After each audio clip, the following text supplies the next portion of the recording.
So hello everyone, तो चलो यार एटॉमिक स्ट्रक्चर का लेक्चर नंबर 10 लेते हैं। आज हमें बात करनी है इलेक्ट्रॉनिक कॉन्फ़िगरेशन के बारे में कि किसी एलिमेंट की इलेक्ट्रॉनिक कॉन्फ़िगरेशन कैसे लिखते हैं। अभी तक जैसे हम देख चुके थे कि एटम होता है, एटम के अंदर आपके शेल होते हैं, शेल के अंदर सब शेल होते हैं, सब शेल के अंदर ऑर्बिटल होते हैं और ऑर्बिटल के अंदर इलेक्ट्रॉन होते हैं। राइट, ये हम देख चुके हैं।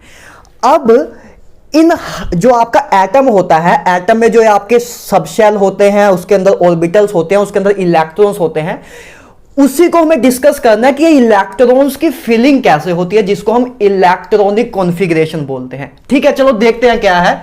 तो सबसे पहले हेडिंग डाल लो, एटॉमिक स्ट्रक्चर का आपका लेक्चर नंबर 10 चल रहा है। आप सबको good morning, good afternoon, good evening. तो लेक्चर नंबर 10 लेते हैं। हेडिंग डाल लो। हेडिंग क्या है आपकी? आज हमें देखना है इलेक्ट्रॉनिक कॉन्फ़िगरेशन को। किसको देखना है? Electronic configuration. अच्छा, तो इसमें देखो अब हमें क्या क्या करना है। छोटा सा लेक्चर है, ज़्यादा बड़ा नहीं है। हालांकि मेरा लेक्चर कभी छोटा नहीं होता, लेकिन पिछले लेक्चर के कंपैरेटिवली छोटा होगा। आपको हल्की सी तसल्ली देने के लिए बोल रहा हूं। ठीक है, 5 मिनट का नहीं होगा ठीक है, लेकिन 1 घंटे तक तो पहुंचेगा जहां तक है। अच्छा, इलेक्ट्रॉनिक कॉन्फ़िगरेशन हमें एलिमेंट्स की लिखनी है। ठीक है, इलेक्ट्रॉनिक कॉन्फ़िगरेशन पहली बात क्या होता है? Filling of electrons, filling of electrons, है ना, इन ऑर्बिटल्स, इन ऑर्बिटल्स, उसको बोलते हैं आपका इलेक्ट्रॉनिक कॉन्फ़िगरेशन। अब हमें इलेक्ट्रॉनिक कॉन्फ़िगरेशन लिखने के लिए आपको 3 प्रिंसिपल पता होने चाहिए। ये 3 प्रिंसिपल को फॉलो होते हुए ही हम किसी चीज की इलेक्ट्रॉनिक कॉन्फ़िगरेशन लिखते हैं। तो सबसे पहले आपको प्रिंसिपल मैं बताऊंगा कि वो 3 प्रिंसिपल क्या है, उसके बाद हम इसकी इलेक्ट्रॉनिक कॉन्फ़िगरेशन पे आएंगे, क्योंकि वही 3 प्रिंसिपल आपके बेस हैं, फंडामेंटल हैं किसी भी चीज की इलेक्ट्रॉनिक कॉन्फ़िगरेशन लिखने के लिए। राइट, तो सबसे पहला आपका प्रिंसिपल है, जिसकी अगर हम बात करें तो आपका है पोलीज। पोलीज, वैसे काफी लोग अफवाऊ प्रिंसिपल से शुरू करते हैं, लेकिन मैं पोलीज प्रिंसिपल से शुरू करूंगा। ठीक है, पोलीज एक्सक्लूजन प्रिंसिपल। करने तो तीनों ही हैं, चाहे पहले वो कर लो, चाहे पहले ये कर लो। एक्सक्लूजन प्रिंसिपल, इसकी बात करते हैं सबसे पहले। ठीक है, ये हम क्या कर रहे हैं? प्रिंसिपल्स कर रहे हैं, मतलब कुछ रूल्स कर रहे हैं जिनके थ्रू हम इलेक्ट्रॉनिक कॉन्फ़िगरेशन किसी एलिमेंट की लिख पाते हैं। इन रूल को फॉलो करते हुए ही हम इलेक्ट्रॉनिक कॉन्फ़िगरेशन एलिमेंट्स की लिखते हैं। ठीक बात है। अच्छा, तो सबसे पहला है आपका पॉली एक्सक्लूजन प्रिंसिपल। ये क्या बोलता है? According to this principle, according to this principal,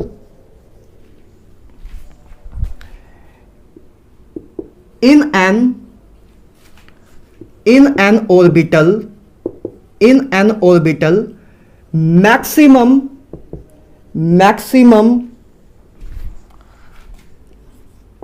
2 electrons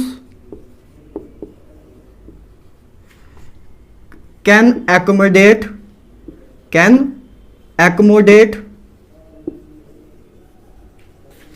with opposite spin, ये है आपका पॉली का एक्सक्लूजन प्रिंसिपल। देखो क्या बोलता है। आपको पता है अभी तक हम ऑर्बिटल का कंसेप्ट समझ चुके हैं, है ना। बोहर भाई साहब ने क्या बताया था? बोहर साहब ने बोला था कि इलेक्ट्रॉन आपके एक ऑर्बिट में घूमते हैं, मतलब एक फिक्स सर्कुलर पाथ में घूमते हैं। लेकिन हेजनबर्ग के अनसर्टेनिटी प्रिंसिपल ने क्लियर कर दिया था कि वे किस फिक्स पर्टिकुलर पाथ में नहीं घूमते, उनका एक रैंडम मोशन होता है। इसलिए ऑर्बिटल का कंसेप्ट आया था ना, कि ऑर्बिटल क्या है, कि ऑर्बिटल का मतलब यह है कि एक 3D रीजन होता है जहां आपका इलेक्ट्रॉन इस रीजन में कहीं भी घूम सकता है, इधर हो सकता है, इधर हो सकता है, इधर हो सकता है, इधर हो सकता है, कहीं भी हो सकता है। वो आपका होता था ऑर्बिटल। और हमने ये सब देख लिया था कि ऑर्बिटल, सब शेल क्या होता है, सब हम देख चुके थे क्वांटम नंबर में। राइट, अभी पिछले लेक्चर में हम देख के हटे थे। अब आपको ये पता है कि एक ऑर्बिटल में कितने इलेक्ट्रॉन्स होते हैं, मैक्सिमम कितने इलेक्ट्रॉन रख सकते हैं हम? 2। ये मैंने आपको पहले ही स्टार्टिंग में बता दिया था। वही बोला है पोलिस भाई साहब ने कि according to this principle in an orbital maximum 2 electron can accommodate with opposite spin, कि एक ऑर्बिटल में मैक्सिमम 2 इलेक्ट्रॉन ही हो सकते हैं और वो भी 2 ऑपोजिट स्पिन में होंगे। देखो जैसे पहली बात, हम ऑर्बिटल को रिप्रेजेंट कर देते हैं ऐसे बॉक्स से, है ना, एक बस एक रिप्रेजेंटेशन करने का तरीका है। अच्छा, कुछ बुक में सर्कल से भी रिप्रेजेंट किया जाता है, ठीक है, कुछ बुक में सर्कल से भी रिप्रेजेंट कर देते हैं, कुछ में स्क्वायर से, कुछ में सर्कल से। इन जनरल आपके सिलेबस में यही यूज होता है, ठीक है, तो हम इसी की बात करेंगे, लेकिन कहीं आपको अगर सर्कल दिख जाए तब भी आपको घबराना नहीं है, ठीक बात है। अच्छा, तो हम ऑर्बिटल को वैसे रिप्रेजेंट कर देते हैं इस बॉक्स से, ठीक बात है, ठीक है। अब इन ऑर्बिटल, ए क्या है आपका, कमरा है, जैसे हमने देखा था कमरा है, इसके अंदर इलेक्ट्रॉन आते हैं, इसमें इलेक्ट्रॉन की फीलिंग होती है, ऑर्बिटल के अंदर इलेक्ट्रॉन होते हैं। अच्छा, तो इलेक्ट्रॉन्स को जो दिखाया जाता है ना, ऐसे एरो से दिखाया जाता है, ऐसे एरो से। एक इलेक्ट्रॉन दिखाया गया कि एक इलेक्ट्रॉन इसमें गया है, और ये एरो का साइन क्या रिप्रेजेंट कर रहा है, स्पिन को, है ना, एक इसको रिप्रेजेंट कर रहा है, स्पिन को रिप्रेजेंट कर रहा है, राइट, अपवर्ड स्पिन को, ठीक है। इसी तरह ए ऑर्बिटल है। अब इस ऑर्बिटल में मान लो पहले एक इलेक्ट्रॉन था, ठीक है, अब एक इलेक्ट्रॉन भी हो सकता है 2 इलेक्ट्रॉन हो, क्योंकि मैक्सिमम 2 इलेक्ट्रॉन तो ले सकता है, हो सकता है एक ही इलेक्ट्रॉन हो सकता है 2 भी हो, मैक्सिमम 2 तक ले सकता है वो। तो इसमें ऐसे फीलिंग होती है, ऐसे फीलिंग होती है। देखो, एक पहले मैंने स्पिन ऊपर बनाई, दूसरी स्पिन मैंने ऑपोजिट रखी। एक स्पिन अगर अपवर्ड है तो दूसरी डाउनवर्ड होगी। यही पॉली का एक्सक्लूजन प्रिंसिपल है, मतलब कभी भी 2 जो आपके इलेक्ट्रॉन्स हैं वो ऑर्बिटल में ऐसे फिल नहीं होंगे। एक गलत है, ए आपका गलत है, ए सही है, ए भी सही है। बोलो बात ठीक है, ठीक है। पॉली का एक्सक्लूजन प्रिंसिपल समझ आ रहा है कि इस प्रिंसिपल के अकॉर्डिंग ऑर्बिटल में मैक्सिमम 2 इलेक्ट्रॉन ही आ सकते हैं, और उन दोनों इलेक्ट्रॉन की स्पिन ऑपोजिट होगी, उन दोनों इलेक्ट्रॉन की स्पिन ऑपोजिट होगी, सेम स्पिन के नहीं हो सकते, ठीक है। आपको ऐसे ही फीलिंग करनी है कि एक की अगर स्पिन अपवर्ड है तो दूसरे की स्पिन डाउनवर्ड होनी चाहिए। बात क्लियर है? अच्छा, ठीक है। तो ये पहले आपका प्यारा सा छोटा सा प्रिंसिपल था, ठीक है। इस प्रिंसिपल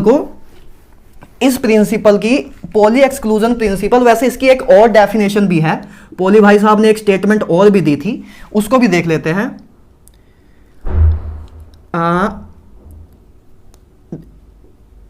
इट स्टेट दैट, चलो ऐसे लिख देते हैं, इट स्टेट दैट, ठीक है। इसकी दूसरी डेफिनेशन लिख रहा हूं, 2 स्टेटमेंट उन्होंने दी थी। It state that no any, it is not possible, चलो ऐसे लिख दो, इट इज नॉट पॉसिबल। मैं तो इधर आके इंग्लिश बनाता हूं, कुछ रट के थोड़ा आया हूं, मैं तो इधर आके इंग्लिश बनाता हूं कि ऐसे ऐसे आप लिख सकते हो, ठीक है। साइंस का मतलब ये है कि आपको समझनी है चीजें, आपको रटनी नहीं है कि डेफिनेशन हम रट के आ रहे हैं सारी। मैं तो इधर आके लिखता हूं, जो मेरे मन में है वो मैं लिख देता हूं, और कोई करेक्ट गलत उसको नहीं कर सकता है। ना मेरे टाइम पे मेरे टीचर कर पाते थे, ना कोई कर सकता है, ठीक है। तो बस साइंस आपको सीखनी होती है, उसके बाद अपने लैंग्वेज में, अपने इंग्लिश के फॉर्म में लिख देनी होती है, और कुछ नहीं करना होता। बैठ के रटना नहीं होता कि ऐसे ऐसे रटने बैठे हैं, ठीक है। अच्छा, रटना होता फिर तो मैं फेल होता हमेशा, याद ही ना होता मुझे कभी। It state that it is not possible that 2 electrons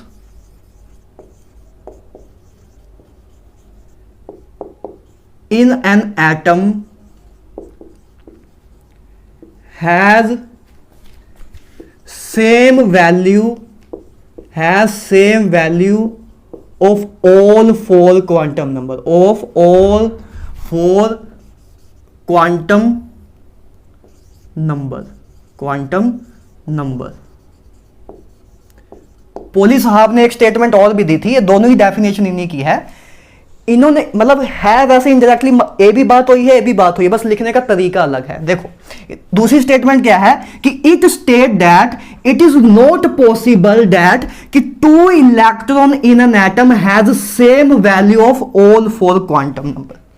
कि पॉसिबल नहीं है, ये लगभग असंभव है, ये असंभव है, पॉसिबल नहीं है कि कोई भी आपके एटम में बहुत सारे इलेक्ट्रॉन्स होते हैं, तो ये पॉसिबल नहीं है कि किसी भी 2 इलेक्ट्रॉन का चारों के चारों क्वांटम नंबर की वैल्यू सेम हो सकता है 3 क्वांटम नंबर सेम हो, मतलब प्रिंसिपल क्वांटम नंबर सेम हो गया, एजीमुथल क्वांटम नंबर सेम हो गया, है ना, मैग्नेटिक क्वांटम नंबर सेम हो गया, लेकिन स्पिन अलग हो जाएगी। चारों में से कुछ ना कुछ डिफरेंट होगा।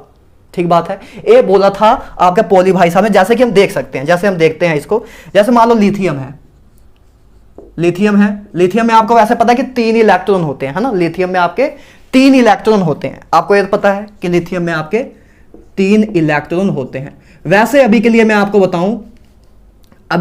बताऊं तो इसकी इलेक्ट्रॉनिक कॉन्फ़िगरेशन कुछ ऐसी होती है। अभी हम देखेंगे कैसे लिखते हैं, राइट। अभी आपको इतना घबराने की जरूरत नहीं है, अभी बस हम देख रहे हैं। आपको वैसे इतना पता है, हमने पिछले लेक्चर में कर लिया था कि फर्स्ट शेल में कितने सब शेल होंगे, एक ही सब शेल होगा। ये आप देख चुके हो, फर्स्ट शेल में कितने सब शेल होंगे, एक ही होगा। Number of sub shell divided by n, ये आप कर चुके हो। तो पहले शेल में आपका एक ही सब शेल होगा, और वो सब शेल क्या था, एस सब शेल था वो।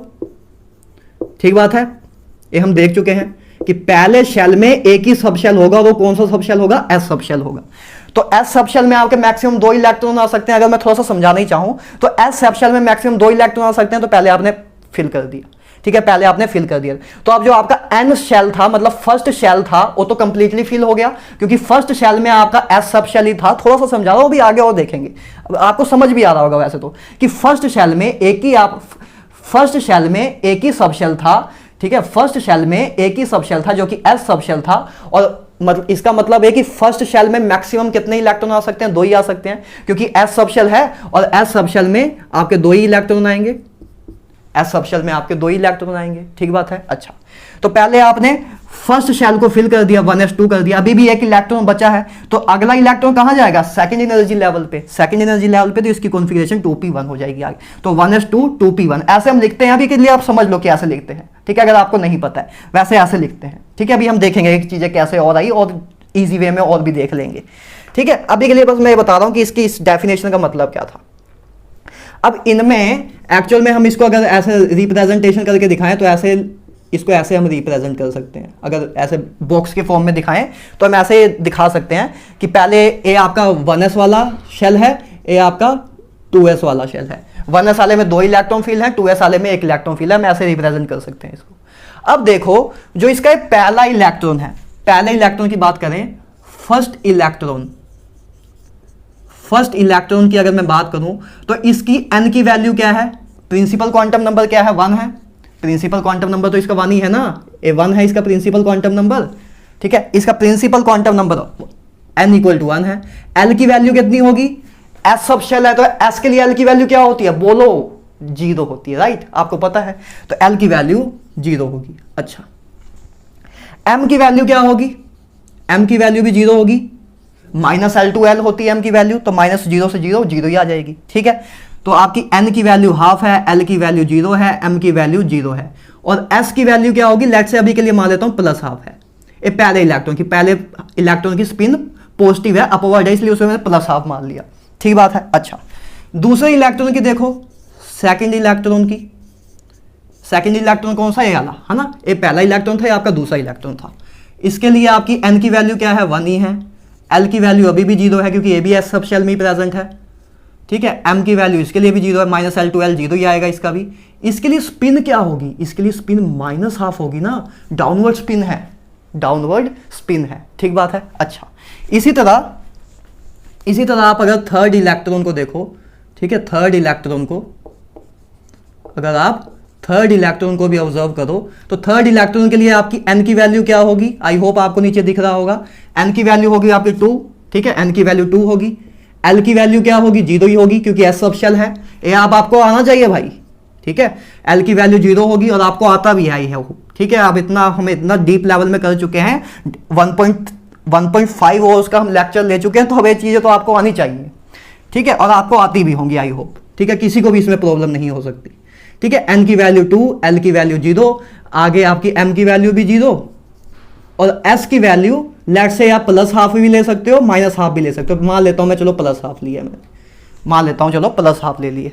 ठीक बात है। अब आप क्लियरली देख रहे हो कि फर्स्ट इलेक्ट्रॉन के जो मैंने 4 क्वांटम नंबर की वैल्यू लिखी है, n1 l0 m0 s½ दूसरे का n1 l0 m0 s-½ तीसरे का N2 L0 M0 S plus half. आप क्लियरली देख सकते हो कि तीनों इलेक्ट्रॉन के चारों क्वांटम नंबर कभी भी सेम नहीं हो रहे हैं। आप क्लियरली आप ऑब्जर्व कर सकते हो। देखो ये पहले दो में देखो, पहले दो में तीन चीजें तो तीन क्वांटम नंबर तो सेम थे, लेकिन जो स्पिन की वैल्यू है वो डिफरेंट हो गई, इधर प्लस हाफ इधर माइनस हाफ हो गई।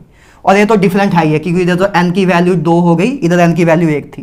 तो ये इनकी दूसरी स्टेटमेंट थी कि इस स्टेट दैट कि किसी पॉसिबल नहीं है कि किसी एटम में जो आपके इलेक्ट्रॉन्स हैं उन सबका चारों के चारों क्वांटम नंबर सेम नहीं हो सकते। 3 तक हो सकते हैं मैक्स, लेकिन चारों के चारों क्वांटम नंबर सेम नहीं हो सकते।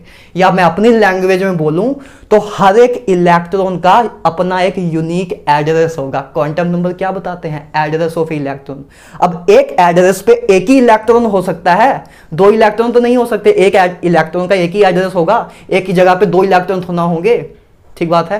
तो एक इलेक्ट्रॉन का एक ही एड्रेस होगा, इसका मतलब वही उन्होंने बोला कि हर एक इलेक्ट्रॉन का अपना एक यूनिक एड्रेस होगा, अगर मैं अपने लैंग्वेज में बोलूं, ठीक बात है। तो ये आपका पॉली का एक्सक्लूजन प्रिंसिपल था, ठीक है। तो इस 2 स्टेटमेंट थी। पहली है कि 2 इलेक्ट्रॉन फिल हो सकते हैं विद ऑपोजिट स्पिन, एक ऑर्बिटल में मैक्सिमम 2 इलेक्ट्रॉन हो सकते हैं विद ऑपोजिट स्पिन। उसी को हम दूसरे फॉर्म में लिखें तो ये बोल सकते हैं कि किसी भी इलेक्ट्रॉन्स का आपका चारों के चारों क्वांटम नंबर आपके सेम नहीं हो सकते। और हमने देख भी लिया है ना, लिथियम के एग्जांपल से देख लिया, तीनों इलेक्ट्रॉन्स का जब हमने क्वांटम नंबर निकाला तो वो अलग अलग आ रहा था। अच्छा, नेक्स्ट देखते हैं। नेक्स्ट जो आपका प्रिंसिपल यूज होगा इसमें वो है आपका Hund's principle, Hund's rule of multiplicity. उसको देखते हैं। चलो, रूल नंबर 2 या principle number 2, Hund's rule of multiplicity.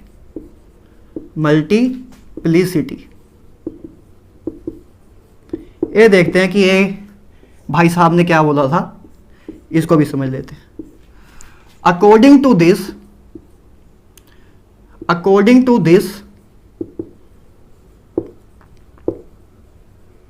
principle, for degenerated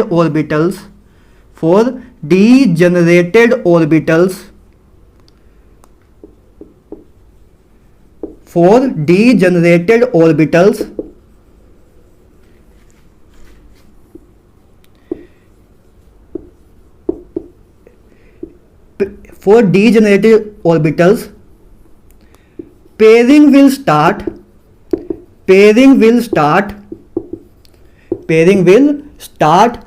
when each orbital is singly filled and the spin of singly filled single या द स्पिन ऑफ अनपेयर्ड भी बोल सकते हो, टेक्निकल ज्यादा लगेगा। The spin of a unpaired electrons are same. ये था आपका हर्ट्ज रूल ऑफ मल्टीप्लिसिटी। देखो इस रूल ने क्या बोला था, according to this principle for degenerated orbital. इधर से एक टर्म आई डीजेनरेटेड ऑर्बिटल। इसको देखते हैं पहले क्या होता है डीजेनरेटेड ऑर्बिटल का मतलब क्या।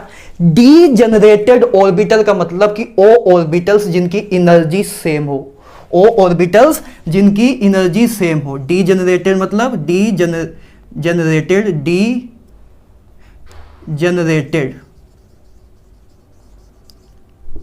ठीक है, डीजेनरेटेड है ना, इधर से स्पेलिंग सही कर लेना, डीजेनरेटेड है ना। डीजेनरेटेड ऑर्बिटल्स क्या होते हैं, ओ ऑर्बिटल्स जिनकी एनर्जी सेम हो, जिनकी सेम एनर्जी हो, उनको बोलते हैं डीजेनरेटेड ऑर्बिटल्स।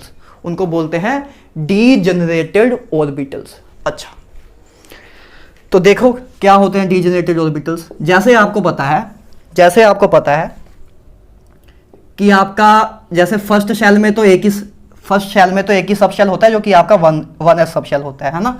सेकंड शेल में आपके दो सब शेल होते हैं, एक 2s वाला एक 2p वाला, ये आपको पता है, ठीक है, हम देख भी चुके हैं, पिछले लेक्चर में देख चुके हैं। 3 में आपके कितने सब शेल होते हैं, 3 होते हैं, एक 3s एक 3p और एक 3d। ये चीजें आप देख चुके हो राइट, कि पहले शेल में आपके एक सब शेल होता है, दूसरे शेल में आपके 2 सब शेल होते हैं, तीसरे शेल में आपके 3 सब शेल होते हैं। अच्छा, तो अब अगर मैं इसको देखूं, चलो अभी मान लो अगर मैं इसको देखूं तो इसमें आप देखोगे कि एक s सब शेल है, तो s सब शेल में कितने ऑर्बिटल होते हैं, एक ही ऑर्बिटल होता है। s सब शेल में सब शेल के अंदर ऑर्बिटल्स होते हैं, तो s सब शेल में आपके कितने ऑर्बिटल होते हैं, एक होता है ना। हमने देखा था 12 + 1 से भी देखा था वैसे तो, है ना। l की वैल्यू 0 होती है s के लिए, तो 2 × 0 + 1, तो नंबर ऑफ ऑर्बिटल 1, ठीक है। तो नंबर ऑफ ऑर्बिटल s के लिए आपके s सब शेल में कितने ऑर्बिटल होते हैं, एक होता है। p सब शेल में कितने ऑर्बिटल होते हैं, 2 × 1 + 1, तो 3, ये हम देख भी चुके थे। तो p ऑर्बिटल में आपके तीन आपके p सब शेल में आपके 3 ऑर्बिटल होते हैं, p सब शेल में आपके 3 ऑर्बिटल होते हैं। इसी तरह अगर हम d का देखें तो ये आपका मान लो 3s है, ये आगे आपका 3p है, ये आपका आगे 3d है। d में कितने आपके ऑर्बिटल होते हैं, 5 होते हैं। l की वैल्यू 2 पुट कर दो, l की वैल्यू 2 पुट कर दो, है ना। l की वैल्यू 2 पुट करोगे 5 आ जाएगा, है ना। d के लिए l की वैल्यू 2 होती है। अच्छा, तो अब आपके डी जनरेटेड ऑर्बिटल क्या होते हैं, पहली बात ए 1s का है मान लो। देखो s ऑर्बिटल कभी भी s ऑर्बिटल डी जनरेटेड कभी भी नहीं होते, है ना। ये आप बोल भी सकते हो, क्यों, क्योंकि s सब शेल में आपके एक ही ऑर्बिटल होता है। s सब शेल में आपका एक ही ऑर्बिटल होता है, तो एक ही ऑर्बिटल है तो उसका किसी से कंपैरिजन नहीं कर सकते। जैसे कि अभी देखो, जैसे मैं p की बात करूं, 2p की बात करूं, ये देखो ये आपका 2p ऑर्बिटल है, 2p सब शेल है, जिसमें से मान लो पहला आपका ऑर्बिटल है px, दूसरा py, तीसरा pz। एक p सब शेल में आपके 3 ऑर्बिटल हैं, पहला px, दूसरा py, तीसरा pz, ये आपके 3 ऑर्बिटल हैं। तो इन तीनों ऑर्बिटल्स की आपकी एनर्जी सेम है, इन तीनों ऑर्बिटल्स की आपकी एनर्जी सेम है, इसलिए इनको डी जनरेटेड ऑर्बिटल बोलते हैं, इसलिए इनको डी जनरेटेड ऑर्बिटल्स बोलते हैं, डी जनरेटेड ऑर्बिटल्स। सिंपल सी बात है यार, ओ ऑर्बिटल जिनकी एनर्जी सेम हो, है ना। इनकी एनर्जी सेम है, इसीलिए इनको हमने एक लाइन में ही ड्रॉ किया है, एक लाइन में ही ड्रॉ किया। इन तीनों की लाइन एनर्जी लेवल हमने सेम ड्रॉ किया, तीनों का बेस हमने सेम हाइट पे रखा है कि इन तीनों का एनर्जी लेवल सेम है। तो ये आपके डी जनरेटेड ऑर्बिटल हैं। अब एस में तो एक ही ऑर्बिटल है, तो किसी के साथ हम कंपैरिजन ही नहीं कर सकते ना, तो एस का कोई भी डी जनरेटेड ऑर्बिटल्स नहीं होते हैं, ठीक है। अच्छा, इसी तरह आपके इसके केस में बात करें तो ये आपके 3 डी जनरेटेड ऑर्बिटल हैं, ये 5 भी आपस में डी जनरेटेड ऑर्बिटल है, मतलब इनकी एनर्जी सेम है। तो डी जनरेटेड ऑर्बिटल सिंपली क्या होता है कि ओ ऑर्बिटल्स जिनकी एनर्जी सेम हो, सिंपल सी बात है, ठीक बात है। अच्छा, अब बात करते हैं कि इन्होंने बोला क्या था। देखो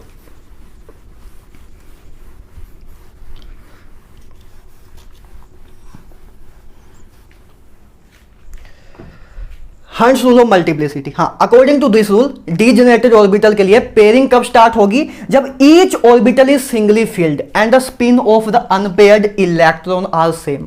जैसे देखो, मान लो मेरे पास एक डी जनरेटेड ऑर्बिटल है, मान लो मैंने एक पी सबशेल लिया है, पी सबशेल के अंदर आपके 3 ऑर्बिटल हैं और ये तीनों आपको पता है डी जनरेटेड है ना, तीनों की एनर्जी सेम है। पी सबशेल में आपके जितने भी ऑर्बिटल है उनकी एनर्जी सेम है, हर एक सबशेल में जितने ऑर्बिटल है उनकी एनर्जी सेम होती है ना, डी जनरेटेड ऑर्बिटल है आपकी।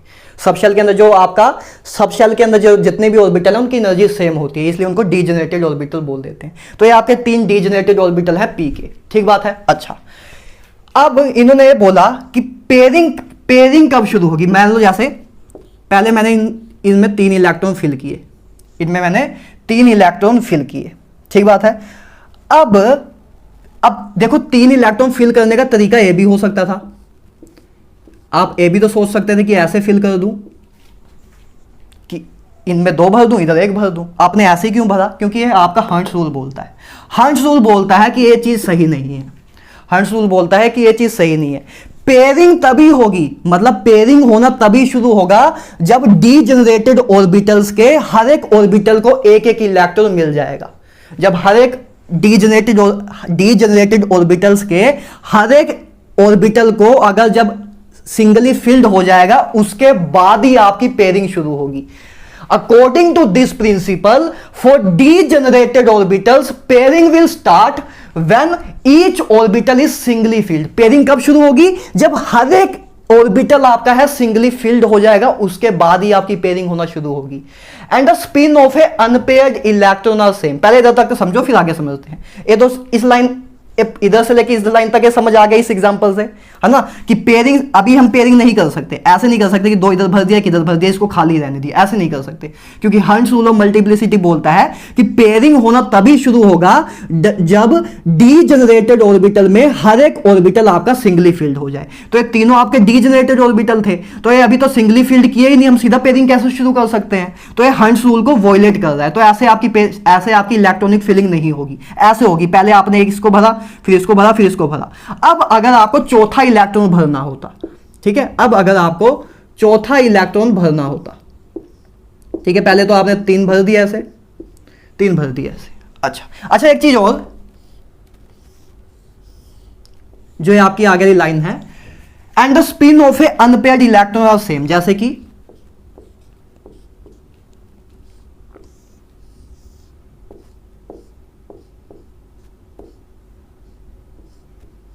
ये मान लो आपके 3 एग्जाम्पल हैं, ये मान लो क्वेश्चन है आपका, आपको बताना है इन तीनों में से कौन सा करेक्ट फिलिंग का ऑर्डर है, किसमें फिलिंग सही की गई है, कौन सा ऐसा फिलिंग का तरीका है जो कि वॉयलेट नहीं कर रहा है किसी रूल को जो अभी तक हमने पढ़े हैं।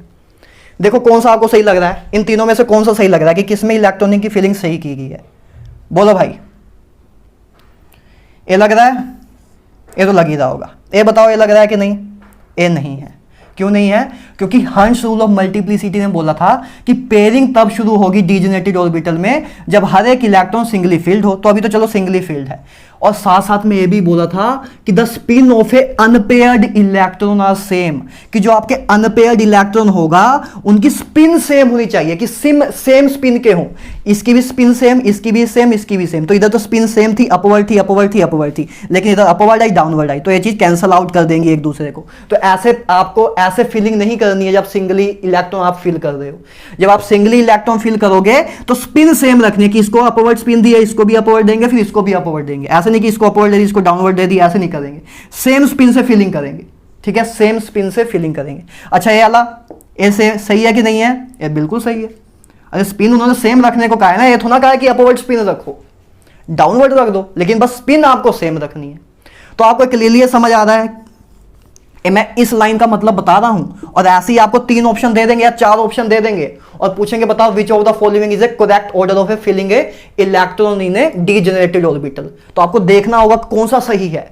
तो आपको क्लियरली देख रहा है कि हाँ, इसमें यार आपके पहले सिंगली इलेक्ट्रॉन फिल किए गए हैं, ऐसे फिल नहीं किए। मान लो ये 4 ऑप्शन दे देते हो, ये 4 ऑप्शन दे देते हो और पूछते बताओ इनमें से कौन कौन सा करेक्ट है, ठीक है, कौन कौन सा करेक्ट है, आपसे ये पूछ लेते। तो आपको ये दिख रहा है कि हाँ, इसमें सिंगली इलेक्ट्रॉन फिल किया है और इलेक्ट्रॉन की जो अनपेयर्ड इलेक्ट्रॉन्स है उनकी स्पिन भी सेम रखी गई है, तो ये आपका सही है।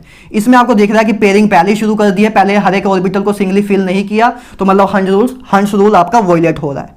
इसमें आपको दिख रहा है कि स्पिन सेम ही नहीं रखी है, तो ये भी आपका हंस रूल वॉयलेट हो रहा है। इसमें आपका ठीक है, अनपेयर्ड भी है, हर एक इलेक्ट्रॉन को पहले सिंगली फील्ड किया, हर एक ऑर्बिटल को सिंगली फील्ड भी किया है और स्पिन भी सेम रखी है। और जरूरी नहीं है कि अपवर्ड स्पिन ही रखनी है, डाउनवर्ड स्पिन भी आप रख सकते हो। तो ऑप्शन ए एंड डी आपका सही था। तो उधर कोई ऑप्शन एक दिया होगा ए डी वाला, उसको आपको टिक लगाना था, उसको आपको टिक लगाना था। ठीक है, हंस रूल क्लियर है, कोई दिक्कत नहीं है, ठीक है, सबको सही मस्त चल रहा है। अच्छा ठीक है, तो ये आपका हंस रूल था कि जब पेयरिंग तभी शुरू होगी जब हर एक इलेक्ट्रॉन आपका सिंगली फिल्ड होगा। और जब आप सिंगली इलेक्ट्रॉन को फिल कर रहे हो ऑर्बिटल्स में, तब आपको स्पिन सेम रखते हुए फिलिंग करनी है। दैट्स ऑल, बहुत सिंपल सी बात है ये। ठीक है, अभी प्रैक्टिस करते जाओगे तो चीजें दिमाग में जाने लग जाएंगी, है ना, चीजें धीरे धीरे दिमाग में जाती है ना, एक बार में तो चीजें थोड़ा जाती हैं।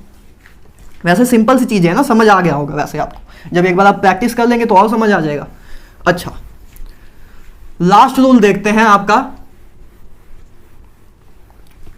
आपका लास्ट रूल जो है वो है Aufbau principal. Aufbau principal, Aufbau से वैसे ऐसे याद आता है ना, जो हम निंजा हथौड़ी देखते थे, उसमें एक डॉगी सा था, नाम भूल गया मैं, क्या नाम था पता नहीं यार, येलो कलर का डॉगी सा था, बहुत पहले देखा हुआ है, बहुत टाइम हो गया। शिशिमानु था शिशिमानु था, वो कभी कभी जब रोता था तो भाऊ भाऊ करता था ना, तो अफबाऊ जब मैं बोलता हूं तो मुझे वही याद आता है। अच्छा, तो अफबाउस प्रिंसिपल, इसको देखते हैं कि ये भाई साहब ने क्या बोला था। ये लास्ट प्रिंसिपल है आपका। According to this principle, according to this principle,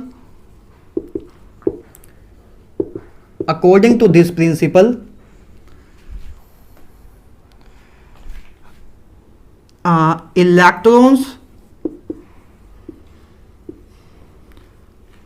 electrons are filled in a orbitals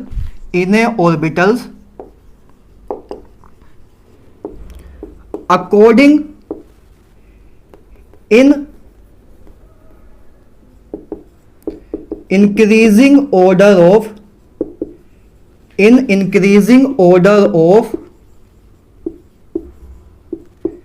energy of subshell, energy of subshell। ये बोला था अब्बाऊ भाई साहब ने। क्या बोला था इन्होंने सिंपली ये बोला था कि जिन ऑर्बिटल्स की एनर्जी कम होगी उनमें हम इलेक्ट्रॉन को पहले डालेंगे। ठीक बात है, इन्होंने सिंपली यही बोला था। क्या बोला?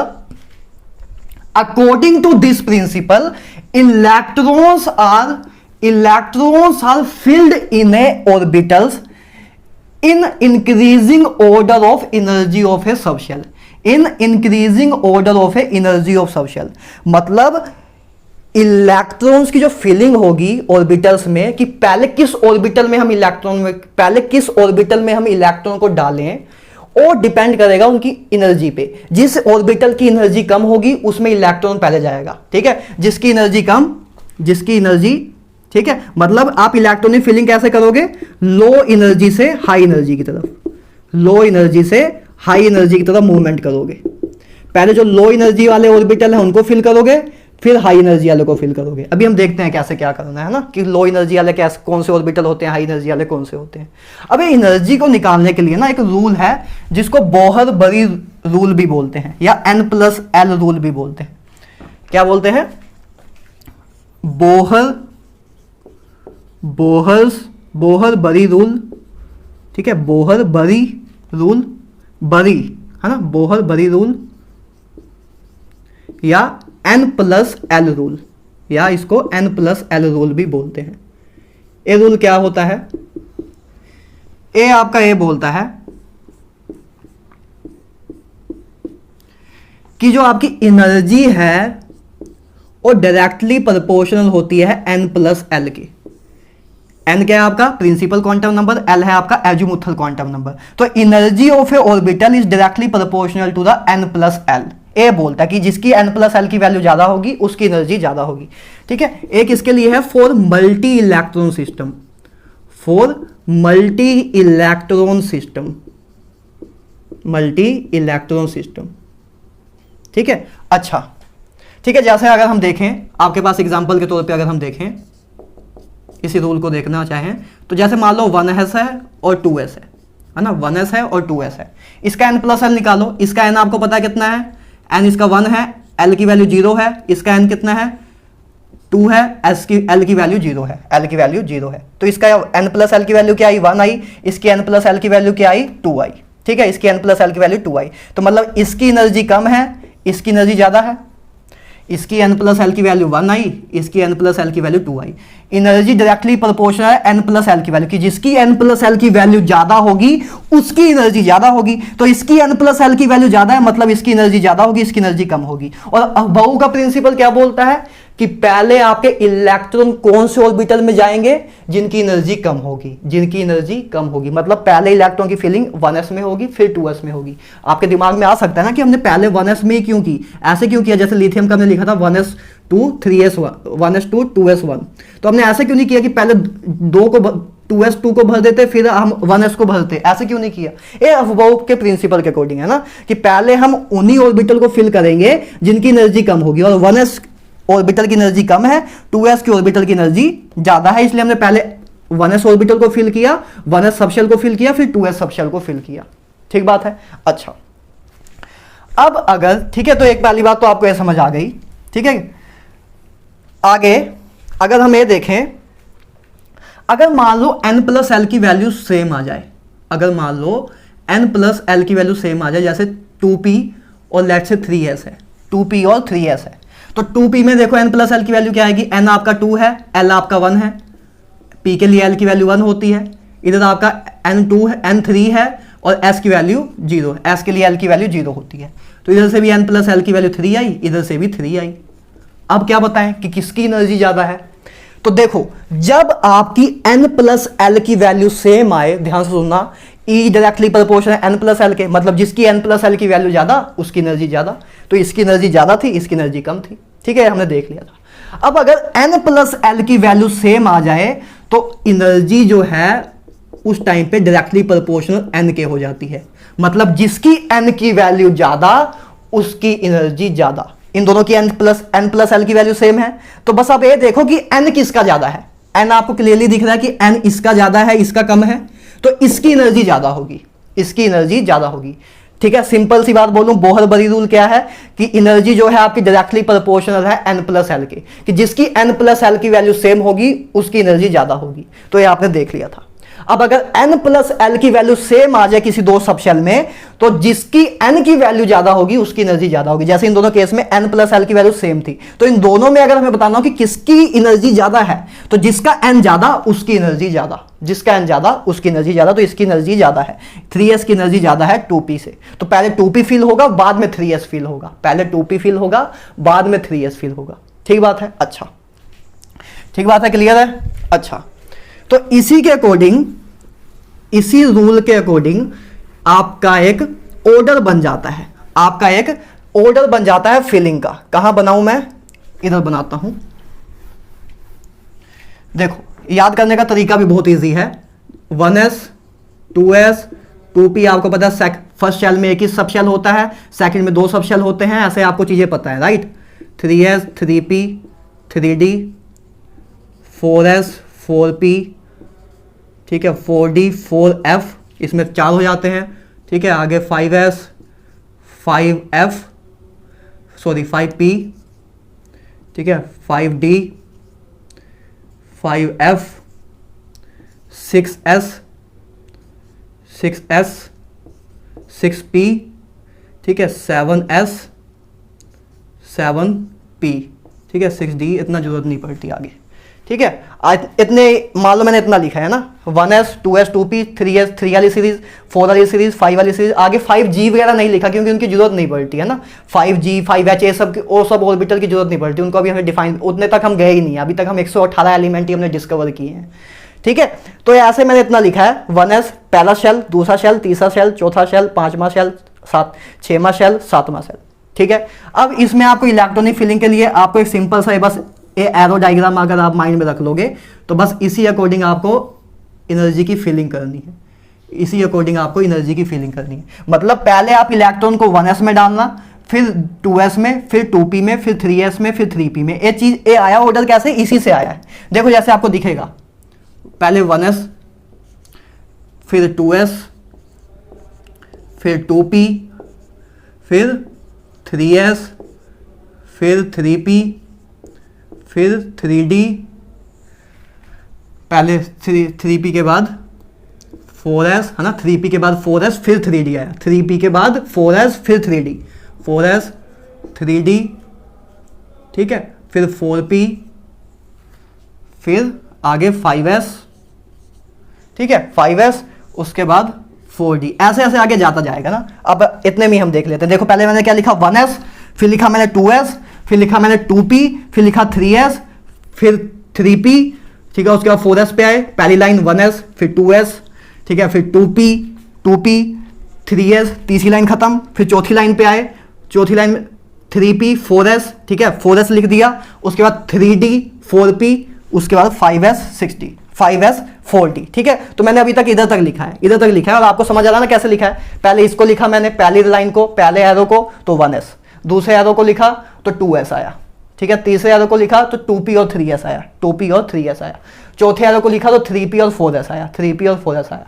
फिर पांचवें एरो को लिखा 3d 4p एंड 5s आया, 3d 4p एंड 5s आया। उसके बाद आप 4d मैंने लिख दिया। ऐसे आप आगे भी लिख सकते हो ना, आगे 5p, इधर आगे 5p लिख सकते हो, फिर 6s, ऐसे आगे लिख सकते हो। अच्छा ये चीज़ देखो, मैंने यही आपका मैंने फिलिंग का ऑर्डर है कि सबसे पहले आप 1s को फिल करोगे, फिर 2s को, फिर 2p को, फिर 3s को, फिर 3s को, फिर 3p को, फिर 4s को। ठीक है, ऐसे फिलिंग करोगे। अरे आया कैसे, इसी रूल से आया है। आप क्लियरली देखोगे, इसका अगर n प्लस एल देखो, इसका अगर n प्लस एल देखो तो इसकी n की वैल्यू 1 है, l की वैल्यू 0, इसकी ठीक है n की वैल्यू 2 है, l की वैल्यू 0, n की वैल्यू 2 है, l की वैल्यू 1 है। इसके लिए 3 प्लस 0, ठीक है, इसके लिए 3 प्लस 1, इसके लिए 4 प्लस 0, इसके लिए 3 प्लस 2, ठीक है, इसके लिए 3 प्लस 2, इसके लिए 4 प्लस 1, इसके लिए 5 प्लस 0, इसके लिए 4 प्लस 2। ये हमने n प्लस एल की वैल्यू लिख दी सबकी, आप लिख सकते हो इजीली, है ना, लिख दोगे।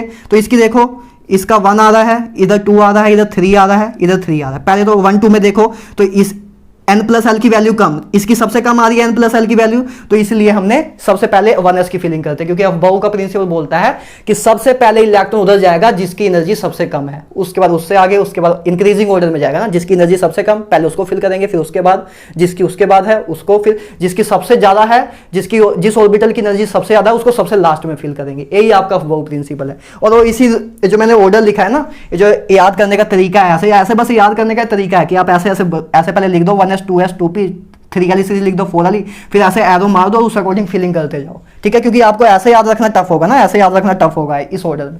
इसको याद रखना इजी है, इसको याद रखना इजी है, इसलिए ऐसे हम बना देते हैं।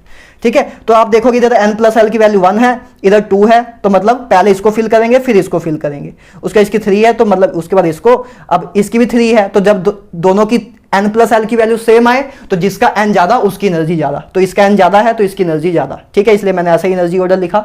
उसके बाद 3p, ठीक है, क्योंकि इधर n प्लस एल की वैल्यू 4, इधर भी 4 है, तो 4 जिसका n की वैल्यू ज्यादा उसकी एनर्जी ज्यादा। तो ऐसे मैंने एनर्जी का ऑर्डर लिखा है, और इसी ऑर्डर में हम इलेक्ट्रॉन्स की फिलिंग करते हैं। अफबाउ का प्रिंसिपल यही बोलता है कि जिसकी एनर्जी ज्यादा उधर आपका इलेक्ट्रॉन बाद में फिल होगा, जिसकी एनर्जी कम उधर इलेक्ट्रॉन पहले फिल होगा।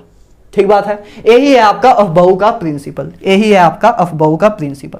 बात क्लियर है? अच्छा, ये तो जो रूल है ना, ये आपका मल्टी इलेक्ट्रॉन सिस्टम के लिए था ना, मल्टी इलेक्ट्रॉन सिस्टम के लिए। मतलब अगर मैं बात करूं हाइड्रोजन की, या मैं बात करूं, ध्यान से समझ लेना, हीलियम पॉजिटिव की, या बेरिलियम 3 पॉजिटिव की, या लिथियम 2 पॉजिटिव की, तो इनमें तो एक ही इलेक्ट्रॉन है, 1 इलेक्ट्रॉन सिस्टम है, सिंगल इलेक्ट्रॉन सिस्टम है। तो ये जो रूल है ये तो आपका मल्टी इलेक्ट्रॉन सिस्टम के लिए है, लेकिन सिंगल इलेक्ट्रॉन सिस्टम के लिए एनर्जी जो है आपकी डायरेक्टली प्रोपोर्शनल n के ही होती है, वो l पे डिपेंड ही नहीं करती है, वो l पे डिपेंड ही नहीं करती है। तो मतलब आपका हाइड्रोजन लाइक सिस्टम के लिए क्या आएगा, 1s 2s 2p बराबर, फिर 3s बराबर 3p बराबर 3d, फिर ऐसे ग्रेटर, फिर 4s बराबर 4p बराबर 4d बराबर 4f, ऐसा कुछ ऑर्डर होगा। देखो क्या है इसमें, तो देखो हमने क्या किया, 2s की 2p की एनर्जी ज्यादा है, 2s है, क्योंकि मल्टी इलेक्ट्रॉन सिस्टम के लिए जो एनर्जी है वो n प्लस एल पे डिपेंड कर रही है, सिर्फ n पे नहीं, तो n प्लस एल पे, तो इसलिए इसका n प्लस एल ज्यादा था, इसलिए इसकी एनर्जी ज्यादा थी। लेकिन सिंगल इलेक्ट्रॉन सिस्टम के लिए जो आपकी एनर्जी है वो डायरेक्टली प्रोपोर्शनल सिर्फ n के होती है। दिमाग में रखना, यही गलती करोगे आप, ध्यान से बोल रहा हूं, ध्यान रखना इसको, कि सिंगल इलेक्ट्रॉन सिस्टम के लिए एनर्जी डायरेक्टली प्रोपोर्शनल होती है n के, l पे डिपेंड नहीं करती। मतलब इसका n 1 है तो इसकी एनर्जी सबसे कम, इसका n 2 है, इसका n भी 2 है, तो इन दोनों की एनर्जी सेम होगी, l कुछ भी हो। ठीक है, सिंगल इलेक्ट्रॉन सिस्टम के लिए एनर्जी l पे डिपेंड नहीं करती है। ठीक है, तो इन दोनों की एनर्जी सेम होगी, इधर अलग थी, इधर इसकी ज्यादा थी, इसकी कम थी, लेकिन इधर सेम होगी, क्योंकि सिंगल इलेक्ट्रॉन सिस्टम के लिए एनर्जी डायरेक्टली प्रोपोर्शनल n के है, मल्टी इलेक्ट्रॉन सिस्टम के लिए energy directly proportional n plus l के है। ठीक है, तो उसके बाद इन तीनों का n सेम है तो इन तीनों की एनर्जी सेम होगी, डिपेंड नहीं करता l की वैल्यू क्या हो। ठीक है, इसी तरह ऐसे ऑर्डर होगा। ठीक है, तो अगर सिंगल इलेक्ट्रॉन सिस्टम है तो एनर्जी का फिलिंग ऑर्डर ए होगा, मल्टी इलेक्ट्रॉन सिस्टम है तो एनर्जी का फिलिंग का ऑर्डर ए होगा। ठीक बात है। क्लियर है? अच्छा, तो ये बहु प्रिंसिपल था, ये आपका फिलिंग करने का तरीका है। तो ये तीनों आपके प्रिंसिपल हो गए। अब इलेक्ट्रॉनिक कॉन्फ़िगरेशन लिखना शुरू करते हैं। अब हम इलेक्ट्रॉनिक कॉन्फ़िगरेशन लिखना शुरू करते हैं। पहले 30 एलिमेंट की मैं आपको इलेक्ट्रॉनिक कॉन्फ़िगरेशन लिख के दिखाता हूं, ठीक है? उसके आगे भी आप लिख सकते हो, ठीक है? हम जैसे जैसे आगे जाएंगे, पी ब्लॉक करेंगे, जब डी ब्लॉक करेंगे उस टाइम कर लेंगे अगर करने का मन किया। वैसे आप खुद भी प्रैक्टिस करना है इसको, है ना? मैं 30 तक करा रहा हूं, उसके आगे आपका मन करे तो आप खुद प्रैक्टिस करना, ठीक है? और बाकी जब डी ब्लॉक वगैरह, पी ब्लॉक वगैरह करेंगे तो जो इंपॉर्टेंट इलेक्ट्रॉनिक कॉन्फ़िगरेशन है, जो एक्सेप्शंस हैं उसमें कुछ, वो तो मैं आपको कराऊंगा ही, ठीक है? सारी चीजें एक जगह नहीं करा सकते ना, क्योंकि अभी आपको उतना फिर समझ भी नहीं आएगा। फिर उधर क्या करोगे? डी ब्लॉक पे पी ब्लॉक में जाके क्या करोगे? फालतू बैठोगे।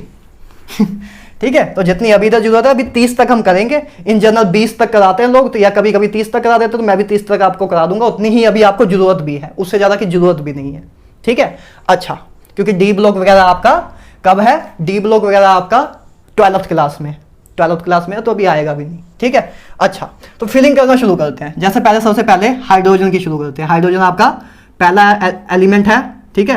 हाइड्रोजन में कितने इलेक्ट्रॉन होते हैं? 1 इलेक्ट्रॉन होता है, आपको पता है। हाइड्रोजन में 1 इलेक्ट्रॉन होते हैं, तो इसकी फिलिंग कैसे होगी? 1 इलेक्ट्रॉन है, ए आपका पहला ऑर्बिटल है, पहले ऑर्बिटल में पहला सबशेल है, तो पहले सबशेल में आपके 1 इलेक्ट्रॉन आ जाएगा, 1 इलेक्ट्रॉन आ जाएगा। बस 1 ही इलेक्ट्रॉन था, 1 इलेक्ट्रॉन को आपने भर दिया, बस ए इसकी इलेक्ट्रॉनिक कॉन्फ़िगरेशन है, ए इसकी इलेक्ट्रॉनिक कॉन्फ़िगरेशन। इसको अगर ऐसे बॉक्स में दिखाना चाहो तो ऐसे दिखा सकते हो, ठीक है? क्लियर है? हाइड्रोजन में 1 इलेक्ट्रॉन था, और इलेक्ट्रॉन को फिल करना ही, इलेक्ट्रॉन को ऑर्बिटल में फिलिंग करना ही, उसको बोलते हैं इलेक्ट्रॉनिक कॉन्फ़िगरेशन। तो 1 इलेक्ट्रॉन है, तो पहला इलेक्ट्रॉन कहां जाएगा? जिसकी एनर्जी लोएस्ट है। सबसे लोएस्ट एनर्जी किसकी होती है? 1s की। तो 1s में 2 इलेक्ट्रॉन आ सकते थे, लेकिन हाइड्रोजन में तो 1 ही इलेक्ट्रॉन है, तो 1s1 लिख सकते हैं कि s में 1 इलेक्ट्रॉन फिल है, s में 1 इलेक्ट्रॉन फिल है, 1s में 1 इलेक्ट्रॉन फिल है, और उसको हम बॉक्स से ऐसे रिप्रेजेंट कर सकते हैं, ठीक है? अच्छा, आगे बात करें हीलियम की। हीलियम में आपको पता है 2 इलेक्ट्रॉन होते हैं, हीलियम में आपके 2 इलेक्ट्रॉन होते हैं, तो इसकी कॉन्फ़िगरेशन क्या हो जाएगी? इसकी कॉन्फ़िगरेशन हो जाएगी 1s2, इसकी कॉन्फ़िगरेशन हो जाएगी 1s2, क्योंकि एक ऑर्बिटल में 2 इलेक्ट्रॉन आ सकते हैं, तो इधर 2 इलेक्ट्रॉन आ जाएंगे, ठीक है? तो इसकी अगर हम रिप्रेजेंटेशन देखना चाहें तो ऐसी होगी, एक स्पिन इधर, एक स्पिन ऐसे होगी ना, कि ऐसे होगा? बोलो भाई, ऐसे होगा क्या? कि ऐसे होगा? ऐसे होगा, राइट? ये नहीं होगा, ठीक बात है? अच्छा, ठीक है? कौन सा रूल वायलेट हो रहा था इधर? कौन सा रूल वायलेट हो रहा था? पोलिस अफबाऊ की हंस रूल। कौन सा वायलेट हो रहा था? पोली रूल वायलेट हो रहा था, कि इन्हें पोली रूल क्या था? कि एक ऑर्बिटल में मैक्सिमम 2 इलेक्ट्रॉन हो सकते हैं विद ऑपोजिट स्पिन, तो इधर आपका कौन सा रूल वायलेट हो रहा था? ये भी पूछ सकते हैं कौन सा रूल वायलेट हो रहा है इस चीज में, तो आपको पता होना चाहिए इधर पोलिस रूल वायलेट हो रहा है, पोलिस रूल वायलेट हो रहा है, ठीक है? ठीक है? पोली रूल वायलेट हो रहा है, इसलिए नहीं होगा, ठीक है? तो ये आपकी होगी हीलियम की कॉन्फ़िगरेशन, ठीक है? इजी है, बच्चों वाला काम है, बस डब्बे भर रहे हैं और क्या कर रहे हैं। अच्छा, लिथियम की बात करूं तो लिथियम में आपके 3 इलेक्ट्रॉन होते हैं, तो भरो। सबसे पहले 1s पूरा भर दिया, 1s ऑर्बिटल पूरा भर गया, या 1s सबशेल पूरा भर गया आपका, 1s सबशेल हमने पूरा भर दिया। अब 1s सबशेल पूरा भर दिया, 2 इलेक्ट्रॉन भर दिए गए थे, इसमें 3 इलेक्ट्रॉन, तो अभी 1 इलेक्ट्रॉन भरना बाकी है, तो एक अगला इलेक्ट्रॉन कहां जाएगा? और 2s में जाएगा। पहले इधर आए फिर इधर आए, है ना? ऐसे ही चलना है हमें, पहले 1s भरा फिर 2s भरा, ठीक है? तो 1s पूरा भर गया था, अभी 1 इलेक्ट्रॉन बचा है, तो उसको कौन सा कमरा देंगे? 2s वाला कमरा देंगे, हाँ? 2s वाला रूम देंगे, 2s वाला ऑर्बिटल देंगे, ठीक है? तो इधर आपका 2s1 आ जाएगा। आपके तीनों इलेक्ट्रॉन फिल हो गए, तीनों इलेक्ट्रॉन फिल हो गए, मस्त हो गया काम। तो आपका बस ये आपकी लिथियम की कॉन्फ़िगरेशन हो गई, ये आपकी लिथियम की कॉन्फ़िगरेशन हो गई। और इसी का आप चाहो तो ऐसे आप बॉक्स में दिखा सकते हो, एनर्जी लेवल डायग्राम दिखा सकते हो, ठीक है? इसी तरह आपका बेरिलियम, ठीक है? बेरिलियम की देख लेते हैं, अब जल्दी जल्दी देखते हैं। 1s2 2s2 ऐसे होगा, 2 इलेक्ट्रॉन फिल कर दिए, ठीक है? आपको समझ आ रहा है अब, ठीक है? अब आपको समझ आ रही है चीज़ें। अच्छा, आगे बात करें बेरिलियम, ठीक है? उसके बाद बोरॉन की बात करें, 5 इलेक्ट्रॉन होंगे, ठीक है? 5 इलेक्ट्रॉन होंगे, तो इसकी फिलिंग कैसे होगी? 1s2 2s2 4 इलेक्ट्रॉन तो फिल कर दिए, 4 इलेक्ट्रॉन फिल हो गया, अब पूरा भर गया। अब हमें आगे जाना होगा, तो 1s भरा, 2s भर गया पूरा। अब आए फिर हम कहाँ 2p पे, तो 2p में अब एक कितने इलेक्ट्रॉन बचे थे, 4 आपने भर दिए हैं, बचा एक है, 5 इलेक्ट्रॉन थे टोटल, 4 आपने भर दिए, एक बचा है, तो 2p सब शेल में 1 इलेक्ट्रॉन आपका आ जाएगा। 2p सब शेल में 1 इलेक्ट्रॉन आपका आ जाएगा। वैसे 2p सब शेल में टोटल कितने इलेक्ट्रॉन आ सकते हैं, 2p सब शेल में टोटल 6 इलेक्ट्रॉन आ सकते हैं, क्योंकि 2p सब शेल में 3 ऑर्बिटल होते हैं आपके, है ना, 3 ऑर्बिटल होते हैं, px py pz, px py pz 3 orbital होते हैं, और हर एक ऑर्बिटल में 2 इलेक्ट्रॉन आ सकते हैं। तो पूरे 2p सब शेल में आपके वैसे 6 इलेक्ट्रॉन आ सकते हैं। ठीक है, तो अभी तो आपको एक ही इलेक्ट्रॉन भरना था, तो आपने 2p1 ही तक लिखा, ठीक बात है। ठीक है, तो 2p1 लिख दिया। अब यार डब्बे वगैरह बना लेना है ना, ठीक है, बार बार कौन डब्बे बनाए, बच्चों वाला काम है, आप इतने इंटेलिजेंट हो, बना लोगे। ठीक है, ऐसे हो जाएगा, 2p1 में 1 आ गया। ठीक है, ये 2s वाला, ये 1s वाला सब शेल है, ये 2s वाला, ये 2p वाला। अच्छा, ठीक है, तो ऐसे आप बना सकते हो, आगे भी सारी चीज़ों का लिख सकते हो। ठीक है, hydrogen, helium, lithium, beryllium, boron, इन सब का, कार्बन का लिख सकते हो, है ना। जैसे कार्बन में 6 इलेक्ट्रॉन है, तो इसमें क्या हो जाएगा, 1s2 2s2 2p2 2p2 हो जाएगा, है ना, 2p2 हो जाएगा। तो इसमें बस क्या आ जाएगा, ब्लॉक डायग्राम अगर इसका देखो तो ऐसे,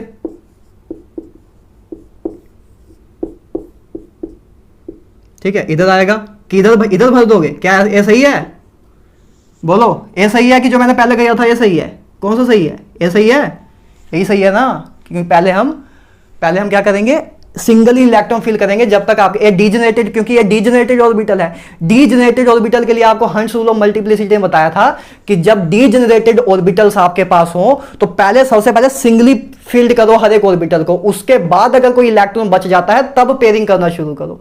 तो हम ऐसे नहीं कर सकते कि दोनों इलेक्ट्रॉन इधर ही भर दिए, दोनों इलेक्ट्रॉन इधर नहीं भर सकते, है ना, हंस रूल आपका वॉयलेट हो जाएगा। तो एक इलेक्ट्रॉन इधर गया, एक इलेक्ट्रॉन इधर गया, समझ रहे हो, ऐसे हम अप्लाई करते हैं। ठीक है, कि दोनों इलेक्ट्रॉन एक जगह इधर ही नहीं भर देंगे, ठीक बात है। अच्छा, इसी तरह नाइट्रोजन का, ठीक है, 7 इलेक्ट्रॉन है, तो 1s2 2s2 2p3, तो कैसे होगा, ए 1s ए 2s ए आपका p, तो p में आपके इलेक्ट्रॉन्स ऐसे हमने फिल कर दिए, है ना, 3 इलेक्ट्रॉन फिल किया, सिंगली इलेक्ट्रॉन फिल किया हंस रूल्स के अकॉर्डिंग, और स्पिन भी हमने सेम रखी है, ऐसा नहीं रखा कि पहले ऐसे भर दिया दूसरे के स्पिन ऐसे कर दिया, गलत हो जाएगा।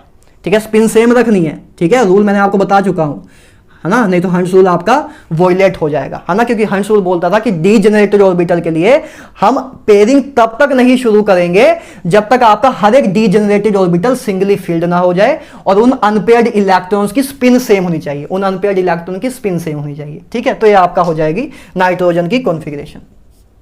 ठीक है, तो ऐसे आप कर सकते हो यार। ठीक है, ऑक्सीजन की 8 इलेक्ट्रॉन, ठीक है, 1s2 2s2 2p4, ठीक है, तो इस तरह से आप ऐसे, ठीक है, p में आपके, क्योंकि p में आपके 6 ऑर्बिट, p में आपके 6 इलेक्ट्रॉन आ सकते हैं, तो अभी पहले हमने 1 भरा, फिर 2 भरा, 3 भरा, 4 भरा, अभी भी जगह खाली है उसमें, है ना, तो 6 इलेक्ट्रॉन भर सकते हैं उसमें मैक्सिमम। तो पहले हमने देखो 3 इलेक्ट्रॉन भर दिए, p में 3 इलेक्ट्रॉन भरे, अब चौथा इलेक्ट्रॉन हम भर सकते हैं। अब देखो चौथा इलेक्ट्रॉन आप कहां भरोगे, इधर भरोगे कि इधर भरोगे कि इधर भरोगे, कहीं भी भर दो। ठीक है, जरूरी अब आपको अगर बताना है, चलो ये भी आपको कर दो, जैसे ये है,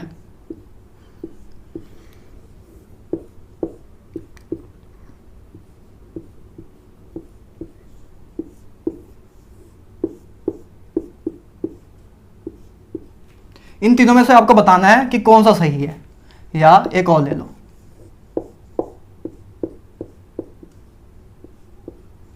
इन तीनों में से, चारों में से आपको बताना कौन से सही है कौन से गलत है। एक से ज्यादा सही या एक से ज्यादा गलत हो सकते हैं, बताओ कौन से सही है, देख के बताओ। पहला सही है, जी हाँ बिल्कुल सही है। ठीक है, हर एक सिंगली फील्ड किया इलेक्ट्रॉन, पेयरिंग हमने पेयरिंग नहीं कर दिया है सीधा, पहले हर एक डीजेनरेटेड ऑर्बिटल को सिंगली फील्ड किया और स्पिन भी सेम रखी है, तो सही है, कोई रूल आपका वॉयलेट नहीं हो रहा है इसमें। पहले आपने सिंगली फील्ड किया हर एक को, उसके बाद पेयरिंग शुरू की, ठीक है, और जब पेयरिंग की तो आपने ऑपोजिट स्पिन रखी, तो ये भी ठीक है, ये भी आपका ठीक है, इसमें भी कोई दिक्कत नहीं है ना, कि हर एक ऑर्बिटल में आपकी, हर ऑर्बिटल में जो आपके जो इलेक्ट्रॉन होते हैं उनकी स्पिन ऑपोजिट होगी, राइट, ठीक बात है। अच्छा, है ना, कौन सा रूल था, पोलिस का rule, in an orbital maximum 2 electron are possible with opposite spin. ठीक है, तो पहले हमने 3 इलेक्ट्रॉन फिल किए पोलिस के रूल के अकॉर्डिंग, पहले हमने 3 इलेक्ट्रॉन फिल किए हंस रूल के अकॉर्डिंग कि पहले हम हर एक ऑर्बिटल को सिंगली फिल्ड कर देंगे। उसके बाद हमने चौथा इलेक्ट्रॉन फिल किया किसके अकॉर्डिंग, पोली के प्रिंसिपल के अकॉर्डिंग, क्योंकि पोली का एक्सक्लूजन प्रिंसिपल बोलता है कि एक ऑर्बिटल में मैक्सिमम 2 इलेक्ट्रॉन हो सकते हैं विद ऑपोजिट स्पिन। तो जब दूसरा इलेक्ट्रॉन अब आएगा तो उसकी स्पिन ऑपोजिट रखनी होगी, ऐसा नहीं कि इधर ऐसे रख दो, ऐसे नहीं कर सकते। ठीक है, ऐसे नहीं हो सकता, वो गलत होगा, जैसे 5वां ऑप्शन बना ही लो। ठीक है, तो ए आपको के लिए ए आपका गलत होगा, क्योंकि ऑपोजिट स्पिन होनी चाहिए, सेम स्पिन नहीं होनी चाहिए एक पर्टिकुलर ऑर्बिटल में। अच्छा, क्या ये सही होगा? नहीं, इसमें भी आपका वॉयलेट हो रहा है। स्पिन सेम होनी चाहिए तीनों ऑर्बिटल में, जो इलेक्ट्रॉन फिलिंग हो रही है सिंगल अनपेयर्ड इलेक्ट्रॉन की स्पिन सेम होनी चाहिए, तो ये तो आपकी स्पिन अलग हो गई। ठीक है, ए सही होगा कि नहीं ये बताओ? ए भी सही होगा। क्यों नहीं सही होगा? ये जरूरी थोड़ा कि हमें इसी डब्बे में भरना है, जरूरी थोड़ा है कि हमें इसी डब्बे में इलेक्ट्रॉन भरना है, इधर भर दो। अरे इन तीनों की तो एनर्जी सेम ही है, तो जाए इसमें भर दो, जाए इसमें भर दो, जाए इसमें भर दो, बात एक ही है। जरूरी नहीं है कि इधर ही भरना है, इधर इसमें भी भर दो, जाए इसमें भर दो।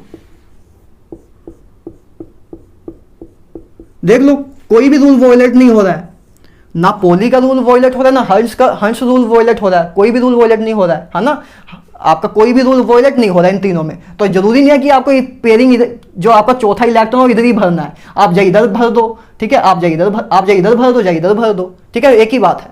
ठीक है, तो तीनों में से कहीं भी भर सकते हो, तो ये आपने मिसकंसेप्शन ना रखना कि हमको चौथा इलेक्ट्रॉन इधर ही भरना है, कहीं भी भर सकते हो ना। इधर इसने क्या गुनाह किया है, इसकी भी एनर्जी सेम है, इसकी भी सेम है, इसकी भी सेम है, तो कहीं भी भर दो, कहीं भी भर सकते हैं। ठीक है, तो ऐसे आप कहीं भी भर सकते हो। ठीक बात है। अच्छा, तो ठीक है, अभी फिलहाल मैं इसके लिए इधर ही भर रहा हूँ, है ना, फिलहाल मैं अभी इसके लिए इधर ही भर रहा हूँ। तो आपका चौथा इलेक्ट्रॉन मैंने इधर भर दिया। ठीक है, इसी तरह आप फ्लोरीन के लिए लिखोगे तो 9 इलेक्ट्रॉन होते हैं। ठीक है, तो 1s2 2s2 2p5 2p5। ठीक है, तो इसका आपका क्या बन जाएगा,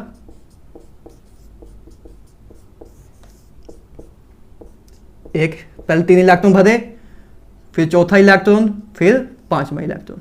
ठीक है, ऑपोजिट स्पिन में भरते गए बाद में। ठीक बात है, तो ये हमने फ्लोरीन तक देख ली। ठीक बात है, आगे हम देखते हैं, इसको इरेज करते हैं। आई होप आपको फ्लोरीन तक क्लियर हो गया होगा, बच्चों वाली बातें चल रही हैं। अच्छा,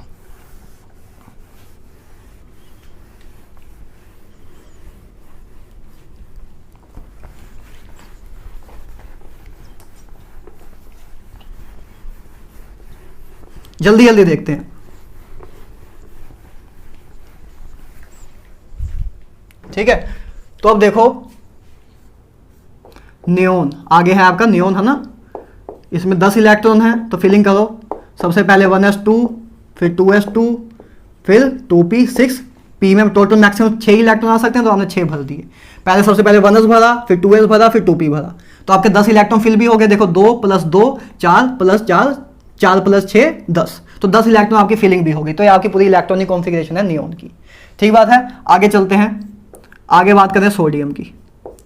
सोडियम में आपके 11 इलेक्ट्रॉन हैं, तो 11 इलेक्ट्रॉन है, तो 1s2 2s2 2p6।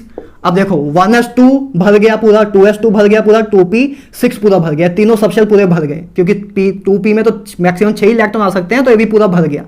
अब 10 इलेक्ट्रॉन भर गए, लेकिन 11 इलेक्ट्रॉन थे इसमें, तो एक इलेक्ट्रॉन अभी बच गया, तो अगला इलेक्ट्रॉन कहाँ जाएगा, 3s में आएगा ना, 1s फिर 2s फिर 2p फिर 3s। अब अगला इलेक्ट्रॉन 3s में आएगा, तो 3s1 हो जाएगा, 3s1 हो जाएगा। ठीक है, तो ये सोडियम की आपकी इलेक्ट्रॉनिक कॉन्फ़िगरेशन है। अच्छा, इसी की इलेक्ट्रॉनिक कॉन्फ़िगरेशन को ना एक और तरीके से भी लिख देते हैं।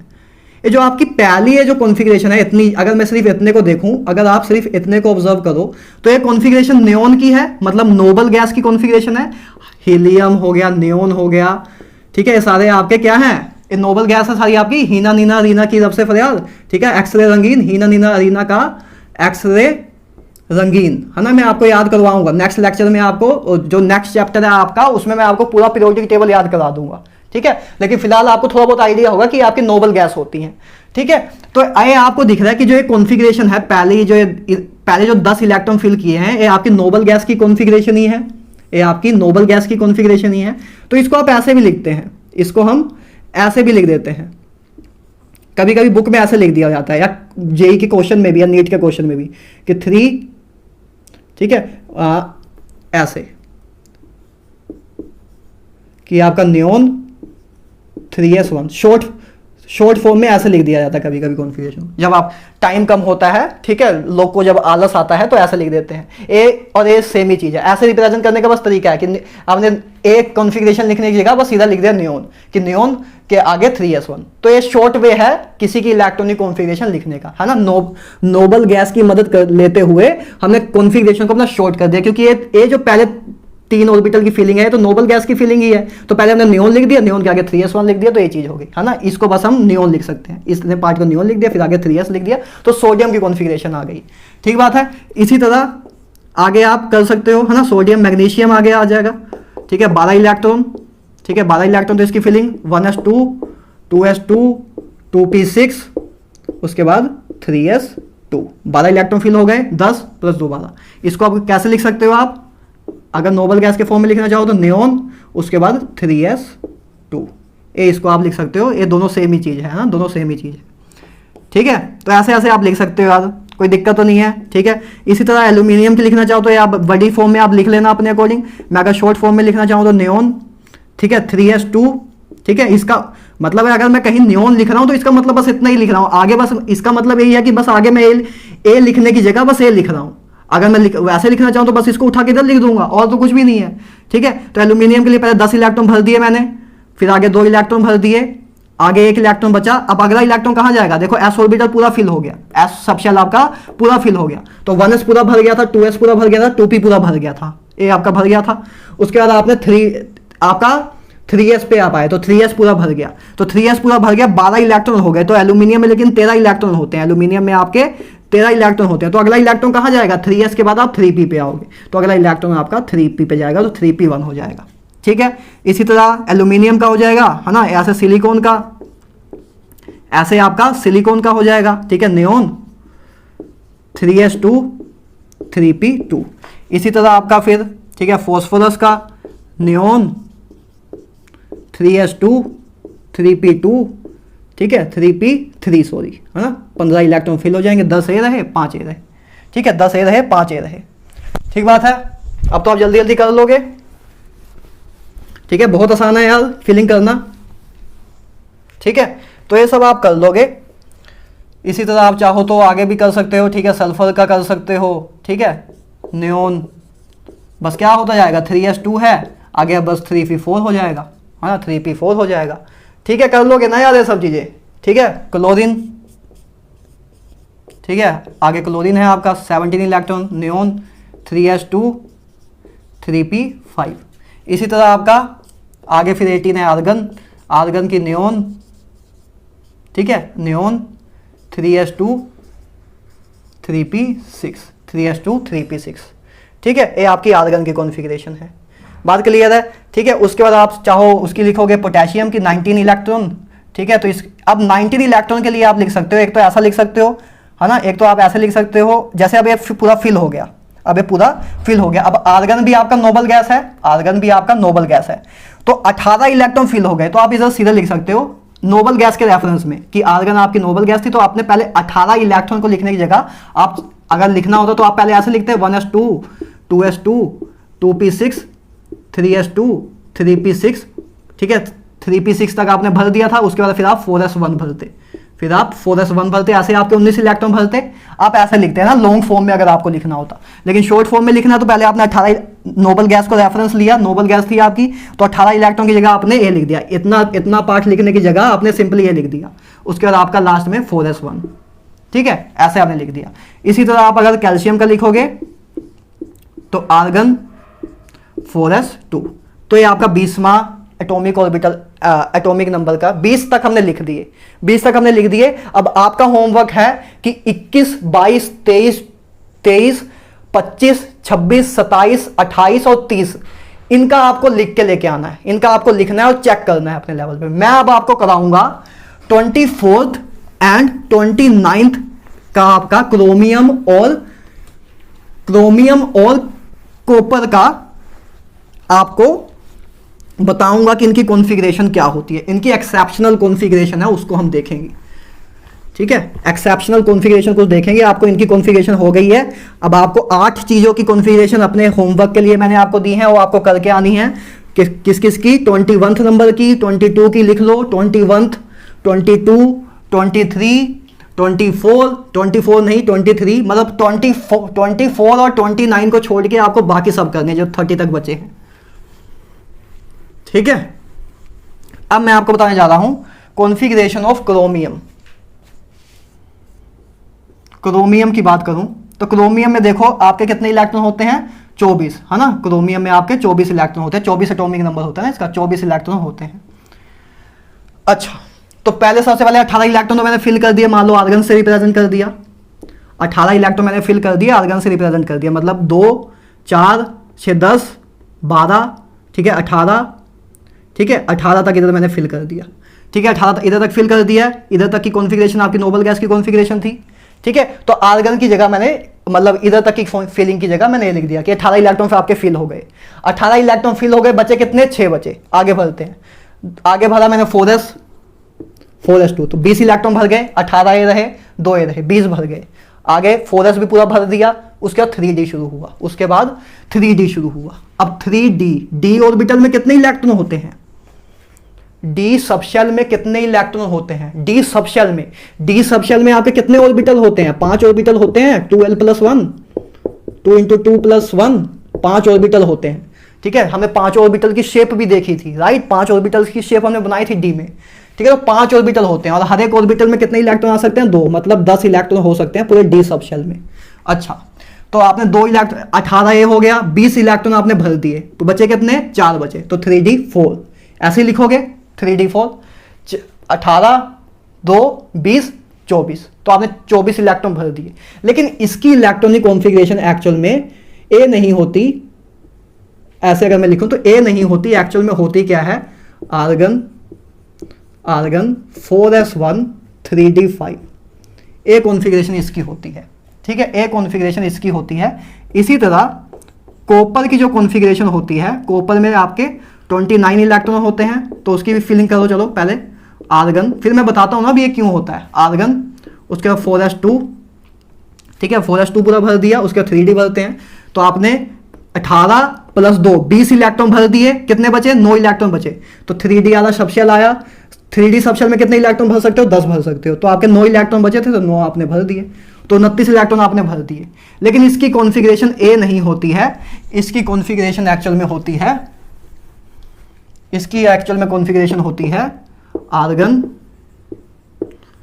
4s1 3d10, 4s1 3d10, ए इसकी कॉन्फ़िगरेशन होती है। अच्छा, एक क्यों होती है, अब इसको समझते हैं। देखो एक कंसेप्ट है कि half filled and fully filled subshells are more stable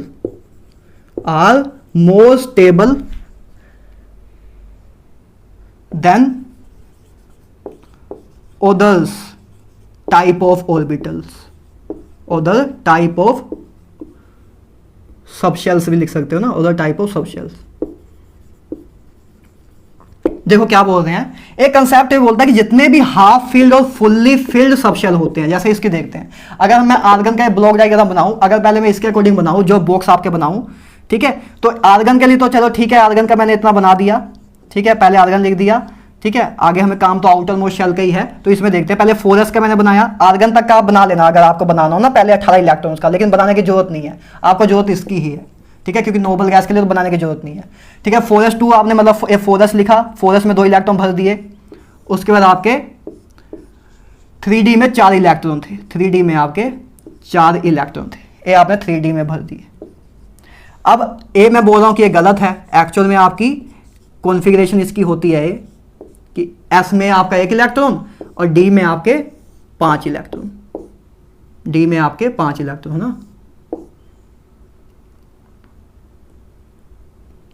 D में आपके 5 इलेक्ट्रॉन। मैं बोल रहा हूं कि ये कॉन्फ़िगरेशन सही है, ए वाली सही है, ए वाली गलत है, यही बोल रहा हूं कि ए वाली गलत है, ए वाली सही है। ये क्यों सही है, इसका लॉजिक क्या है, क्योंकि एक कंसेप्ट है कि half filled and fully filled subshells are more stable. तो आपको ये देखो, अभी मैं अगर इसकी बात करूं तो ये पूरा हाफ फिल्ड, ये सबशेल पूरा आपका हाफ फिल्ड है, ये सबशेल आपका पूरा हाफ फिल्ड है, तो ये ज्यादा स्टेबल होता है ना। हाफ फिल्ड या फुल्ली फिल्ड सबशेल्स या ऑर्बिटल आर मोर स्टेबल। क्यों ज्यादा स्टेबल है? क्योंकि इधर दो कंसेप्ट हैं। ए वाली कॉन्फ़िगरेशन ज्यादा स्टेबल क्यों है? देखो, एक जगह एटम ज्यादा स्टेबल हो रहा है, एक जगह एटम ज्यादा स्टेबल है, एक जगह कम स्टेबल है। तो जहां ज्यादा स्टेबल होगा वही एटम उसी पोजीशन में रहना चाहेगा। एटम, अगर आप ही बोलो तो अगर आप भी उसी जगह पे रहना चाहोगे ना जहां स्टेबिलिटी ज्यादा हो, जहां स्टेबिलिटी ज्यादा हो आप उधर रहना चाहोगे, है ना। क्लियर बात है। इसी तरह एटम भी उस स्टेट में रहना चाहता है जिसमें उसको ज्यादा स्टेबिलिटी मिले, जिसमें उसको ज्यादा स्टेबिलिटी मिले। तो इस इलेक्ट्रॉनिक कॉन्फ़िगरेशन में उसको स्टेबिलिटी ज्यादा मिलती है। क्यों ज्यादा मिलती है? इसके दो रीजन होते हैं। Why half filled and fully filled have extra stability? इनकी स्टेबिलिटी एक्स्ट्रा क्यों होती है? एक्स्ट्रा स्टेबिलिटी इनकी क्यों होती है, इसी की बात हमें करनी है। इसके दो रीजन हैं। पहला है सिमेट्रिकल नेचर, पहला है, आप तो सिमेट्री बोल सकते हो। सिमेट्री ज्यादा तो स्टेबिलिटी ज्यादा, सिमेट्री ज्यादा तो स्टेबिलिटी ज्यादा। जो जहां यार सिमेट्री ज्यादा होगी तो स्टेबिलिटी ज्यादा होगी ना, तो कॉमन लॉ ऑफ नेचर है। जहां सिमेट्री ज्यादा उधर स्टेबिलिटी ज्यादा होगी ना, क्योंकि इलेक्ट्रॉन की लोकलाइजेशन अच्छी होगी, उधर इलेक्ट्रॉन की लोकलाइजेशन अच्छी होगी। आप सिंपल लोकलाइजेशन में ना जाओ, आप इतना समझो कि जहां सिमेट्री ज्यादा उधर स्टेबिलिटी ज्यादा। ये तो आपको वाइब भी आ रही होगी ना, जहां सिमेट्री ज्यादा होगी तो स्टेबिलिटी ज्यादा होगी, जहां अनसिमेट्री होगी, कुछ हर जगह रैंडम है, वो अनस्टेबल होगा, राइट। तो सिमेट्री ज्यादा तो स्टेबिलिटी ज्यादा। तो इस केस में देखो आपको एक अच्छी सिमेट्री दिख रही है ना, कि सिंगल सिंगल, इधर भी सिंगल इलेक्ट्रॉन फिल है, इधर भी single electron, single single single single, इधर आपका डबल है, इधर आपकी सिमेट्री फॉलो नहीं हो रही है, इधर आपकी सिमेट्री फॉलो नहीं हो रही है, इधर सिमेट्री फॉलो हो रही है। तो पहला रीजन तो आप ये बोल सकते हैं कि क्यों ये कॉन्फ़िगरेशन ज्यादा स्टेबल है एज कंपेयर टू दिस, क्योंकि आप नॉर्मली अगर फिलिंग करो तो ये कॉन्फ़िगरेशन आएगी, लेकिन इसकी कॉन्फ़िगरेशन ए है कि एक्चुअल में होता क्या है कि ये इलेक्ट्रॉन इधर से कूद के इधर आ जाता है, ये इलेक्ट्रॉन इधर से कूद के इधर आ जाता है, ये होता है। एक कूदता क्यों है? क्योंकि सिमेट्री, ऐसे कूदने से इसको सिमेट्री ज्यादा मिलती है, और सिमेट्री ज्यादा होती है तो आपका एलिमेंट जो है वो स्टेबल हो जाता है, वो आपका एलिमेंट स्टेबल हो जाता है, इसलिए इधर से कूदता है। ठीक है। दूसरा रीजन ये बोल सकते हो कि एनर्जी एक्सचेंज, एनर्जी एक्सचेंज या high energy exchange, high energy exchange. देखो हाफ फील्ड और फुल फील्ड में ना एनर्जी का एक्सचेंज भी हाई होता है, एनर्जी का एक्सचेंज भी हाई होता है। एनर्जी एक्सचेंज का मतलब क्या? कि जब एक इलेक्ट्रॉन दूसरे, एक जैसे ए आपका इलेक्ट्रॉन है, ए आपका इलेक्ट्रॉन है, ये आपस में पोजीशन चेंज करते रहते हैं, ये आपस में पोजीशन चेंज करते रहते हैं, एनर्जी का एक्सचेंज करते रहते हैं, ये आपस में एनर्जी का एक्सचेंज करते रहते हैं, एक दूसरे से बांटते रहते हैं। तो आप क्लियरली ये देखोगे, आप क्लियरली ये देखोगे कि अगर मैं इस केस में देखूं, अगर मैं इस केस में देखूं तो इस केस में पहले देखो एनर्जी एक्सचेंज कितना कितना हो सकता है। इसके कितने केस होंगे? पहला जो आपका पहला इलेक्ट्रॉन है, एक कितनों से एनर्जी एक्सचेंज कर सकता है? 3 से कर सकता है।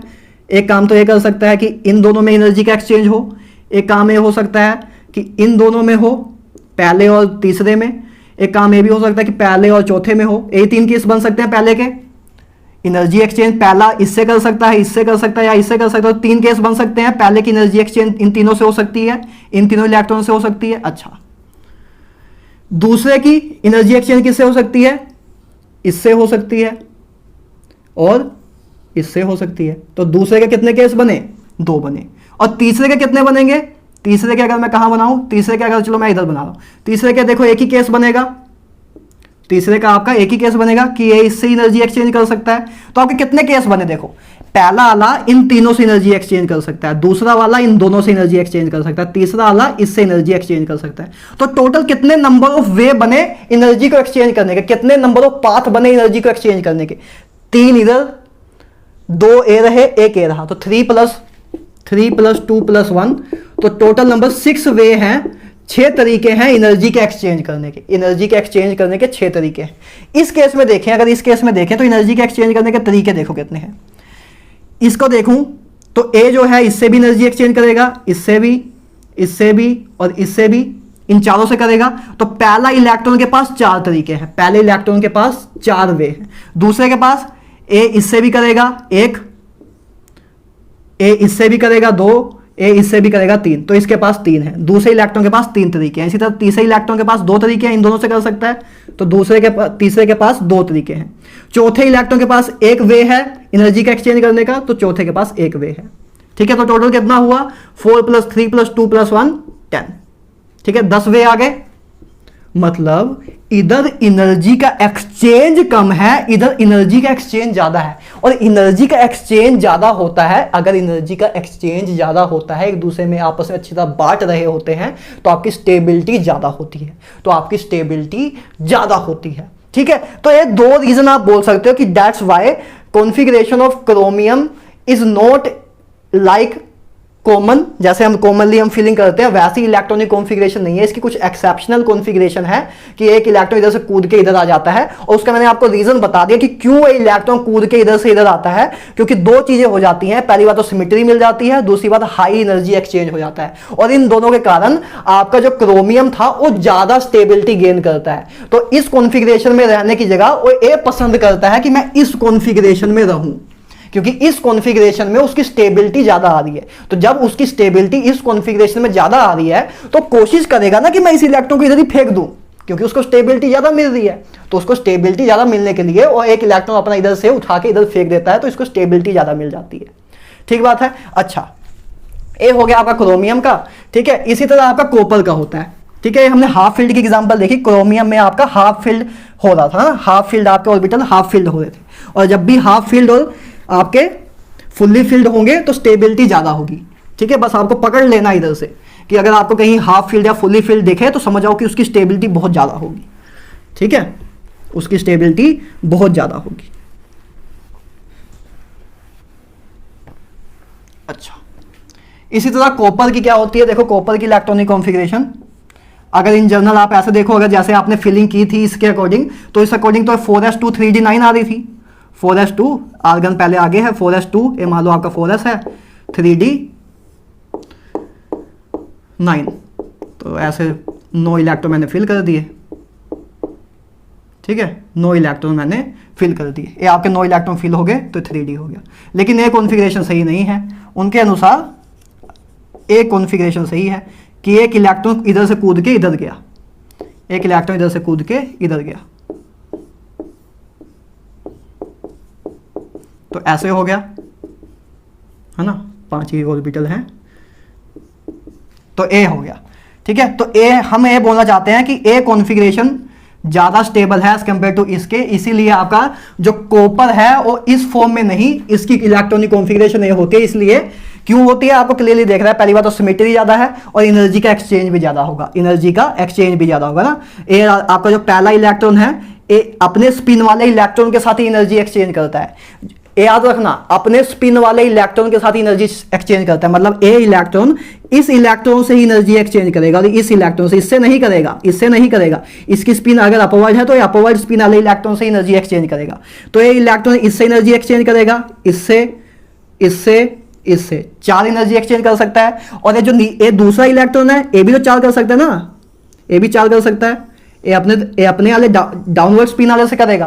तो ए 4 कर रहा है, भी 4 कर रहा है। इसी तरह ए वाला जो ये वाला इलेक्ट्रॉन है 3 से करेगा, है ना, जैसे हमने देखा था ना यार, आपने जब किया था तो इसका आप देखोगे ए वाला इलेक्ट्रॉन आपका 4 से करेगा, 4 वे हैं, इसके पास 3 वे हैं, इसके पास 3 इलेक्ट्रॉन करने के लिए, इसके पास, इस वाले इलेक्ट्रॉन के पास 2 वे हैं, इस वाले इलेक्ट्रॉन के पास 1 वे है। तो आपका ऐसे आया था 4 + 3 + 2 + 1, ये तो आपने पहले भी किया था जब सिंगली फील्ड किया था। तो ये वाला इलेक्ट्रॉन 4 से एनर्जी एक्सचेंज कर सकता है, ए वाला 3 से कर सकता है, ए वाला 2 से कर सकता है और ए वाला 1 से कर सकता है। 4 + 3 + 2 + 1। तो हमने अपवर्ड स्पिन वाला देख लिया, फिर डाउनवर्ड स्पिन वाले को देख लिया कि डाउनवर्ड स्पिन वाला भी ए वाला 4 से कर सकता है, ए वाला इलेक्ट्रॉन 4 से, ए वाला इलेक्ट्रॉन 3 से, ए वाला इलेक्ट्रॉन 4 से, ए वाला 3 से, ए वाला 2 से, ठीक है, ए वाला 4 से, ए वाला 3 से, और ए वाला 2 से, और ए वाला 1 से, ए वाला 1 से।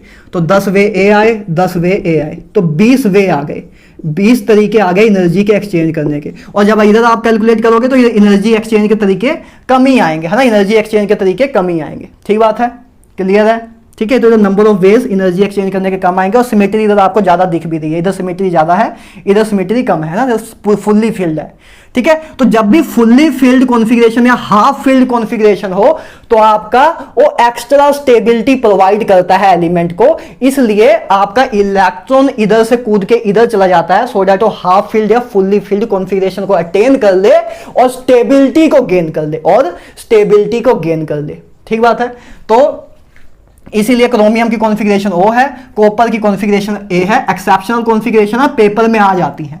और मैं आपको डी ब्लॉक जब मैं कराऊंगा उधर भी कुछ आपको एक्सेप्शनल कॉन्फ़िगरेशन 3-4 कराऊंगा और डी ब्लॉक में करेंगे, है ना। डी ब्लॉक जब हम करेंगे तब करेंगे उसे। तो अभी के लिए आपके सिलेबस के अकॉर्डिंग एटॉमिक स्ट्रक्चर को पॉइंट ऑफ व्यू में रखते हुए तो ये आपकी 2 कॉन्फ़िगरेशन एक्सेप्शनल है जो कि आपके एग्जाम में आ सकती है।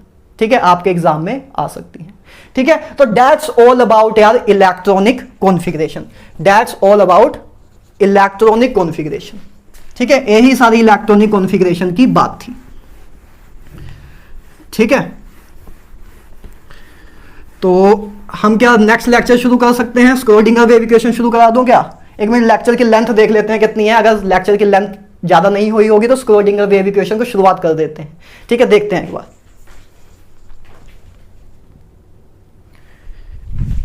नहीं अपना लेक्चर हमेशा लेंथी होता है, आपको आराम से समझाने के चक्कर में लेक्चर लेंथी हो जाता है, क्योंकि हर एक टाइप के बच्चे होते हैं ना, किसी को जल्दी समझ आता है, किसी को लेट समझ आता है, तो हर एक तरीके से देखना पड़ता है। तो चलो आज का लेक्चर इधर तक ही रखते हैं, है ना, काफ़ी टाइम हो गया है।